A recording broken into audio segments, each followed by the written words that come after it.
వివిధ రాష్ట్రాల్లో చర్చ లేదు, విద్యావేత్తల అభిప్రాయాలు తీసుకోలేదు, అదేవిధంగా గ్రామ స్థాయిలో ఉన్నటువంటి పరిస్థితులను వాళ్ళు సరిగ్గా అంచనా వేయలేదు.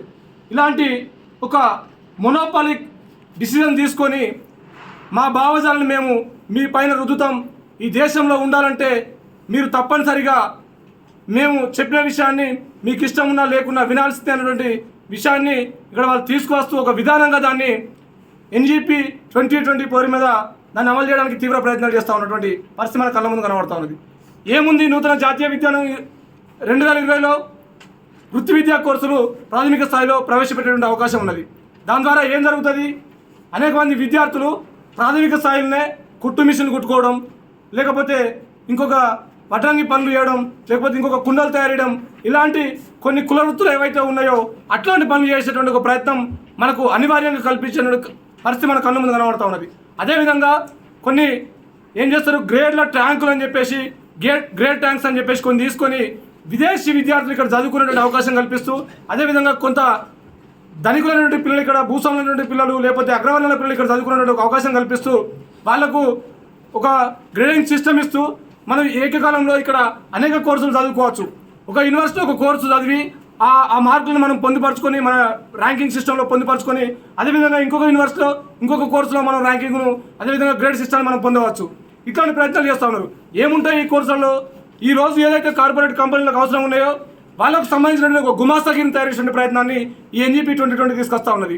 ఒకవైపు కుల వ్యవస్థను స్థిరీకరించుకుంటా, ఒకవైపు మనవాద వ్యవస్థను, వర్ణ వ్యవస్థను స్థిరీకరించుకుంటా, మరొక వైపు కార్పొరేట్ బానిసలుగా మార్చేటువంటి ఒక ప్రయత్నాన్ని నూతన జాతీయ విద్యా విధానం 2020 పేరు మీద ఒక 66 పేజీల విధాన పత్రంతో మన మీద బలవంతంగా అమలు చేయడానికి ఈ ప్రభుత్వం ప్రయత్నిస్తూ ఉన్నది.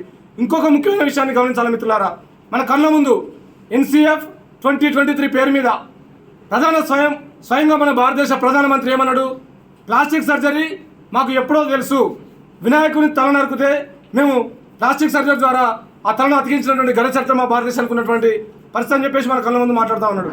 ఇది ఎంత సిగ్గుచేటు. ఈ దేశంలో ఒక పాఠ్య ప్రణాళికలో మొత్తం కూడా చరిత్ర పైన, శాస్త్రీయ అంశాలపైన దాడి చేసి ఒక అంధకారంలోకి ఈ దేశాన్ని తీసుకుపోయి ఒక అంధకారంలోకి ఈ విద్యా వ్యవస్థ నెట్టేటువంటి ఒక ప్రయత్నాన్ని సాక్షాత్తు ప్రధానమంత్రి ద్వారానే ఈ విషయాలను కూడా మనపై బలవంతంగా రుద్దడం జరుగుతూ ఉన్నది. దాంట్లో భాగంగానే NCF 2023ని మన ముందు ప్రవేశపెట్టడం జరుగుతూ ఉన్నది. శాస్త్రీయ విద్య, సమాన విద్య, అందరికీ ఒకే విద్య, పేదనికైనా లేనునికైనా అందరికీ ఒకే విద్య కావాలని చెప్పేసి అనేక సంవత్సరాలుగా ఈ దేశంలో విద్యావేత్తలు, మేధావులు, విద్యార్థి సంఘాలు పోరాడుతున్నటువంటి సందర్భంలో ఒక ఫాసిస్ట్ వైఖరితోటి ఈరోజు విద్యా విధానాన్ని మొత్తం కూడా వాళ్ళ గుప్పిలోకి తీసుకున్నటువంటి ప్రయత్నం జరుగుతూ ఉన్నది.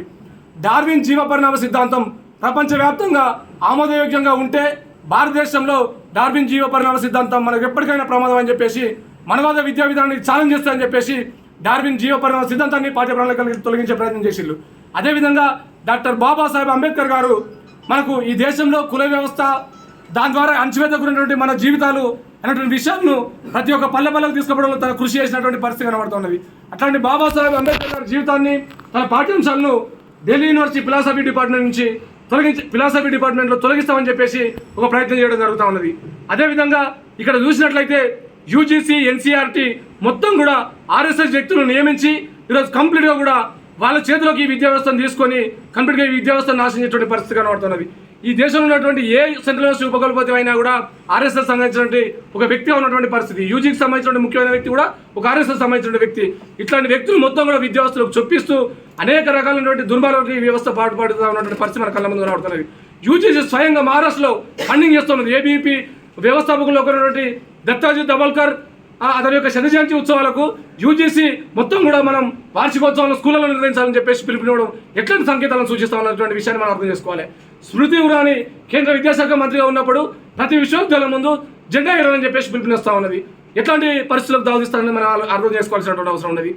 కర్ణాటకలో చూసినట్లయితే టిప్పు సుల్తాన్ చరిత్రను మేము తీసేస్తామని చెప్పేసి మాట్లాడుతూ ఉన్నారు. గాంధీజీ చరిత్రను మేము తీసేస్తామని మాట్లాడుతూ ఉన్నారు. దాని స్థలంలో ఏ చరిత్రను తీసుకొస్తారు? భగత్ సింగ్ పాఠ్యాంశాన్ని తొలగిస్తారు వాళ్ళు. హెడ్గేవార్ లాంటి వాళ్ళ మత పునాదులకు ఎవరైతే అవకాశం ఇచ్చిందో అట్లాంటి వాళ్ళ పాఠ్యాంశాలను మేము బలవంతంగా పాఠ్య ప్రణాళికలు చేస్తామని చెప్పేసి మాట్లాడుతూ ఉన్నారు. ఈ అన్నిటి కూడా సాక్ష్యం వహించేటువంటిది ఎవరంటే NCERT, UGC. అదేవిధంగా ఇక్కడ ఫెలోషిప్స్ కావాలంటే మాత్రం UGC ఎప్పుడు కూడా విద్యార్థులకు ఫెలోషిప్ అందించడానికి ముందుకు రాదు. అదేవిధంగా ఇక్కడ దేశవ్యాప్తంగా ఒక రిక్రూట్మెంట్ పాలసీ తీసుకొచ్చి రిక్రూట్మెంట్ చేద్దామంటే విద్యా వ్యవస్థను మనం బలోపేతం చేస్తే మనకేం లాభం? మన కోట్లు రాలుతాయా? అవసరం లేదు. విద్యా వ్యవస్థలో మన భావజాలను మాత్రం బలవంతంగా చొప్పిద్దాం, కానీ రిక్రూట్మెంట్లు చేయొద్దు. ఒకవేళ రిక్రూట్మెంట్లు చేసినా కూడా మన ఫాసిస్ట్ భావజాలంతో ఉన్నటువంటి వాళ్ళు ఈరోజు చెప్పాలనుకుంటే, నర్మగర్భంగా చెప్పాలంటే, ఈరోజు ఆర్ఎస్ఎస్, బీజేపీ, ఏబీపీ లాంటి సంస్థలో పనిచేసిన వాళ్ళకు మాత్రమే సెంట్రల్ మినిస్టర్ పోస్టింగ్ ఇచ్చేటువంటి ఒక దరిద్రమైన పరిస్థితి మన దేశంలో కనబడుతూ ఉంది. ప్రశ్నించే వాళ్లకు, ఒక విధంగా దళితులకు, లేదంటే కమ్యూనిస్టుల భావజాలంతో, ప్రజాస్వామిక భావజాలంతో ఈ రాజ్యాంగం ఇచ్చినటువంటి హక్కులను కాపాడుకుంటామని చేసి పనిచేసినటువంటి విద్యాసంఘ నాయకులు ఎవరైతున్నారో వాళ్ళపై కక్ష కట్టి ఈరోజు అనేక సాక్ష్యాలు ఉన్నాయి. నేను ఈ దేశంలో మీ అందరి ముందు నేను ప్రెస్ ముందు రిలీజ్ చేస్తాను. అనేక సాక్ష్యాలు ఉన్నాయి. అట్లాంటి వాళ్ళకి ఎవరికి కూడా ఒక అసిస్టెంట్ ప్రొఫెసర్గా పోస్ట్ ఇచ్చేటువంటి పరిస్థితి లేదు. స్వయంగా ఇదే ఉస్మానియా యూనివర్సిటీ నుంచి ఒక 30 మంది విద్యార్థులకు దేశవ్యాప్తంగా ఉన్నటువంటి సెంట్రల్ యూనివర్సిటీలో వాళ్ళకు అసిస్టెంట్ ప్రొఫెసర్గా విద్యార్థులు ఇచ్చారు. విద్యార్థులు ఇవ్వాలంటే సెట్, నెట్, జేఆర్ఎఫ్, అదేవిధంగా కొన్ని అకాడమిక్ క్రెడెన్షియల్స్, అకాడమిక్ అచీవ్మెంట్స్ ఉండాలి. అదేవిధంగా వాళ్ళకు టీచింగ్ ఎక్స్పీరియన్స్ ఉండాలి. కానీ ఈరోజు వాటితో పాటు ఏబీఈపీలో పనిచేసిండా, ఆర్ఎస్ఎస్లో పనిచేసిండా, బీజేపీలో పనిచేసిండా, బజరంగ దళంలో పనిచేసిండా, ఏ సంస్థకు అనుబంధంగా ఉన్నాడు, ఇతను జాతీయవాద భావాలు కలిగి ఉన్నాడా లేడా, అట్లాంటి ఒక స్క్రీనింగ్ టెస్ట్ చేసి మరి వాళ్ళకు ఒక అసిస్టెంట్ ప్రొఫెసర్ జాబ్ ఇచ్చినటువంటి పరిస్థితి మన కళ్ళ ముందు కనబడుతున్నది. ఇంత దుర్మార్గమైనటువంటి పరిస్థితి భవిష్యత్ తరాలకు ఏం సృష్టిస్తుంది? ఒక సామాజిక సంక్షోభాన్ని సృష్టిస్తుంది. మనందరం కూడా మళ్ళీ ఒక మనవాద వ్యవస్థలో ఏ విధంగా అయితే వర్ణ వ్యవస్థ, ఏ విధంగా బ్రాహ్మణులు, వైశ్యులు, క్షత్రియులు, శూద్రులు, అదేవిధంగా అతిశూద్రులు అని చెప్పేసి ఒక డివిజన్ ఏ విధంగా తీసుకొచ్చారో అట్లాంటి డివిజన్ ఈ కార్పొరేట్ మాయాజాలంలో మళ్ళీ మనల్ని తీసుకొచ్చి మన శ్రమను దోచుకుంటూ మనల్ని అందరినీ కూడా ఒక హీనంగా చూసేటువంటి ఒక పరిస్థితిని, ఒక సామాజిక వ్యవస్థను తీర్చిదిద్దేటువంటి ప్రయత్నాన్ని ఈ దేశంలో ఉన్నటువంటి బ్రాహ్మణిజం, దాని అనుబంధ పార్టీలు ఈరోజు తీసుకొస్తా ఉన్నాయి. నేను ఒక నేషనల్ కాన్ఫరెన్స్ను విజయవంతం చేసే క్రమంలో భాగంగా ఈ విద్యా వ్యవస్థలో ఉన్నటువంటి కాషాయీకరణను, కార్పొరేట్ను వ్యతిరేకించే క్రమంలో ఈ దేశంలో ఉన్నటువంటి అనేక మంది విద్యార్థి సంఘాలను, అనేక మంది విద్యార్థులను కలిసి ఈ కాన్ఫరెన్స్కు మేమందరం కూడా ఆహ్వానించడం జరిగింది. దాదాపుగా ఫిబ్రవరి 26 తారీఖున దేశంలో అన్ని విద్యార్థి సంఘాలు, అందరి విద్యార్థులు ఇందులో ఈ ఫిబ్రవరి 25, 26 తేదీన నిర్వహించే ఆల్ ఇండియా స్టూడెంట్ కాన్ఫరెన్స్లో